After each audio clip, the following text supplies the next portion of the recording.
NENOMATICA, where mathematics meets YouTube excellence. Welcome to this mathematics video, where we'll prove an interesting property about right triangles.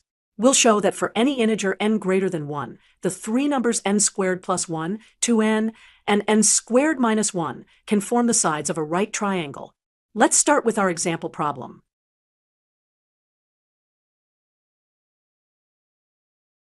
To solve this problem, we need to visualize a right triangle with these side lengths. Let me create a dynamic visualization to help us understand the problem better. For example, when n equals 2, the sides would be n squared plus 1, which is 5, 2n, which is 4, and n squared minus 1, which is 3. Let's see how these values would form a right triangle. Now, let's tackle our proof. According to the Pythagorean theorem, if these three values form a right triangle, then they must satisfy the Pythagorean equation. Quick challenge, can you determine which side is the hypotenuse? Take a moment to think about it before we continue. For any n greater than 1, we need to determine which side is the longest, as that will be our hypotenuse. Since n is greater than 1, n squared plus 1 is always greater than 2n and also greater than n squared minus 1. Therefore, n squared plus 1 is our hypotenuse and 2n and n squared minus 1 are the two legs of our right triangle. Let's apply the Pythagorean theorem to check if these values satisfy the equation. Now, let's expand each side of the equation to verify if it's true. First, let's expand the left-hand side. N squared plus 1 squared equals n to the power of 4 plus 2 n squared plus 1. Next, let's expand the right-hand side. First, 2n squared equals 4n squared. Then, n squared minus 1 squared equals n to the power of 4 minus 2 n squared plus 1. Adding these terms, we get n to the power of 4 plus 4, n squared minus 2n squared plus 1, which simplifies to n to the power of 4 plus 2 n squared plus 1. Slide in, now we can compare both sides of our equation.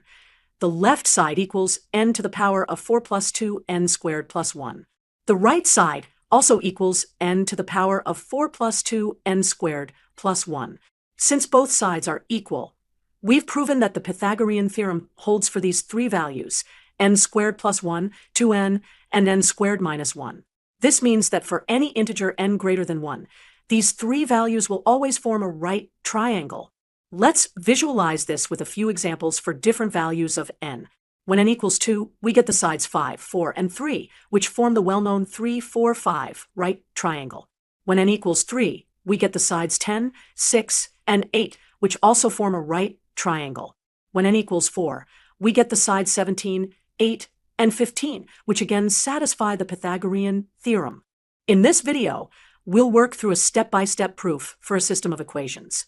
Let's start with our system x is not equal to y, and x squared plus y squared, all squared, equals 2 times the sum of x to the fourth plus y to the fourth. Let's solve this systematically. Step 1. Let's start by focusing on the second equation.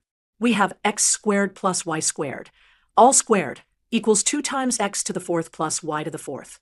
Step 2. We need to expand the left side of the equation using the square of a sum formula. Remember, for any two terms a and b, we have a plus b squared equals a squared plus 2ab plus b squared. In our case, a is x squared and b is y squared. So x squared plus y squared, all squared, expands to x to the fourth plus 2x squared y squared plus y to the fourth. Step 3. Now we can substitute this expanded form back into our original equation. We have x to the fourth plus 2x squared y squared plus y to the fourth equals 2 times x to the fourth plus y to the fourth. Let's rearrange this to get all terms on one side. We'll subtract 2x to the fourth and 2y to the fourth from both sides. Step 4. Looking at our simplified equation, we can recognize that x to the fourth minus 2x squared y squared plus y to the fourth is actually a perfect square. It's the square of x squared minus y squared.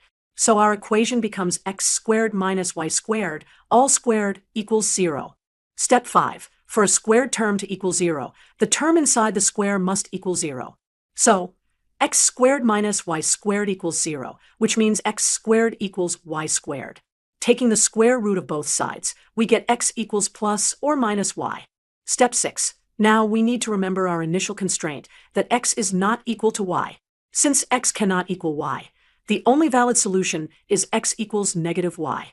This means x plus y equals 0, which is our final answer. Let's verify our answer by checking it in the original equation. When x equals negative y, we can substitute this into the original equation to confirm our solution is correct. Welcome to this math video where we'll solve an interesting algebraic problem. Let's look at our problem. Let's approach this problem step by step. We're given that x minus 1 over x equals 4, and we need to find the value of a, which is x squared minus 1 over x squared. Our first step is to square both sides of the given equation. For this, we'll use the rule for the square of a difference, which states that the square of x minus 1 over x equals x squared minus 2 plus 1 over x squared. So, when we square both sides of our equation, we get x squared minus 2 plus 1 over x squared equals 16. Next, let's rearrange this equation to isolate the term x squared plus 1 over x squared. By adding 2 to both sides, we get x squared plus 1 over x squared equals 18. Now, we need a way to relate x squared plus 1 over x squared to our target expression, which is x squared minus 1 over x squared. Let's use the rule for the square of a sum over x squared. Let's use the rule for the square of a sum, which tells us that the square of x plus 1 over x equals x squared plus 2 plus 1 over x squared. From our previous step, we know that x squared plus 1 over x squared equals 18. So if we substitute this into the formula for the square of x plus 1 over x, we get that this square equals 18 plus 2, which is 20. Taking the square root of both sides, we find that x plus 1 over x equals the square root of 20, which simplifies to 2 times the square root of 5. Now we're ready to find our target expression, a. We'll use the difference of squares formula, which states that x squared minus 1 over x squared equals the product of x minus 1 over x and x plus 1 over x. We already know that x minus 1 over x equals 4, and we just found that x plus 1 over x equals 2 times the square root of 5. So, a equals 4 times 2 times the square root of 5, which equals 8 times the square root of 5. Therefore, the value of a equals 8 times the square root of 5. Let's highlight our final answer. Welcome to this mathematics tutorial, where we'll solve a problem involving algebraic equations. We'll go step by step to find the value of x squared plus y squared given certain conditions. Let's look at the given problem. We have a system where x and y belong to the real numbers, and we have the equation x squared plus 1 times y squared plus 1 plus 9 equals 6 times the sum of x plus y. We need to calculate the value of x squared plus y squared. Let's start solving this step by step. First, we'll expand the left side of the equation. Next, let's simplify our equation by combining like terms on the left side. Now we'll rearrange the equation to form perfect squares. This is a key step to make our solution more elegant. We'll add and subtract 2xy to the left side, which doesn't change the equation. This will help us create a perfect square for some of our terms. Perfect square for some of our terms. Now we can factorize the rearranged expression. The first part 10 squared y squared minus 2xy plus 1 can be written as xy minus 1 squared. The second part can be organized into x plus y minus 3 squared. Now, this is a very important step. We have a sum of 2 squared terms equal to 0. In real numbers, a squared term is always greater than or equal to 0. So for this equation to be satisfied, both squared terms must be equal to 0. Now we have a system of 2 equations with 2 unknowns. From the first equation, we get xy equals 1. From the second equation, we get x plus y equals 3. Now we can use a clever approach to find x squared plus y squared. We know that the square of x plus y is equal to x squared plus y squared plus 2xy. We have x plus y equals 3, and xy equals 1. So, x plus y squared equals 9, and 2xy equals 2. Therefore, x squared plus y squared equals 9 minus 2, which is 7. Therefore, the value of x squared plus y squared is equal to 7. Welcome to our mathematics tutorial. Today, we're going to prove an important theorem in optimization. Specifically, we'll prove that when the sum of two numbers a and b is constant, their product at times b is maximum when it equals b. Let's begin by recalling the algebraic identity for the square of the difference of two numbers. We know that the square of a minus b equals a squared plus b squared minus 2ab. This identity will be the key to our proof. From our identity, let's rearrange to isolate the term 2ab. We can rewrite the equation as 2ab equals a squared plus b squared minus the square of a minus b. Now, let's divide both sides by 2 to isolate ab.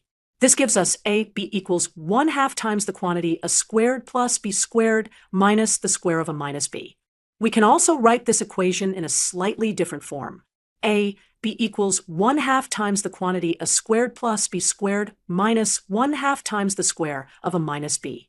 Now let's analyze this equation to find when ab is maximum. In the equation, the expression ab achieves its maximum value when the square of a minus b is at its minimum value. Since the square of any real number is always greater than or equal to 0, the minimum value of the square of a minus b is 0. So, when is the square of a minus b equal to 0? The square of a minus b equals 0 when a minus b equals 0, which means it equals b. Let's visualize this result geometrically. If we have a square with side length s, its perimeter is 4s, and its area is s squared. Now, if we have a rectangle with sides a and b, where a plus b equals s plus s or 2s, then the area of the rectangle, a times b, is maximum when it equals b, which means the rectangle is a square. Let's look at a numerical example to verify our result. Suppose we have two numbers with a fixed sum of 10. Let's calculate their product for different values of a and b. When it is 1 and b is 9, their product is 9. When it is 2 and b is 8, their product is 16. When it is 3 and b is 7, their product is 21. When it is 4 and b is 6, their product is 24. And when it is 5 and b is 5, their product is 25. Then as we continue, when it is 6 and b is 4, their product is 24. When it is 7 and b is 3, their product is 21. When it is 8 and b is 2, their product is 16. And when it is 9 and b is 1, their product is 9. As we can observe, the product at times b reaches its maximum value of 25 when it equals b equals 5. Let's visualize this relationship on a graph. We'll plot the product a times b on the vertical axis against the value of O on the horizontal axis, where a plus b equals 10. The resulting curve is a parabola that opens downward with its vertex at a equals 5, which is exactly half of the sum 10. At this vertex, the product at times b reaches its maximum value of 25. This result can be extended to more general cases. If we have a fixed sum of s, where a plus b equals s, then the product at times b is maximum when it equals b equals s divided by 2. This is related to the arithmetic mean geometric mean inequality, which states that for positive real numbers, the arithmetic mean is greater than or equal to the geometric mean, with equality when all numbers are equal. This principle has many real-world applications. For example, in manufacturing, if you have a fixed amount of material to create a rectangular enclosure, the maximum area is achieved when the enclosure is a square. Similarly, in packaging design, agriculture for maximizing field areas, and even in computer science for optimizing algorithms, this principle plays an important role. In conclusion, we've proven that when the sum of two numbers a and b is constant, their product at times b is maximum when it equals b. We showed this using algebraic manipulation of the identity for the square of a difference and verified it with numerical examples and geometric interpretations. As a challenge, try to extend this to three numbers. If a plus b plus c is constant, when is the product at times b times c maximum? Thank you for watching. Don't forget to like, subscribe, and hit the bell icon for more math lessons. NENOMATICA, where mathematics meets YouTube excellence.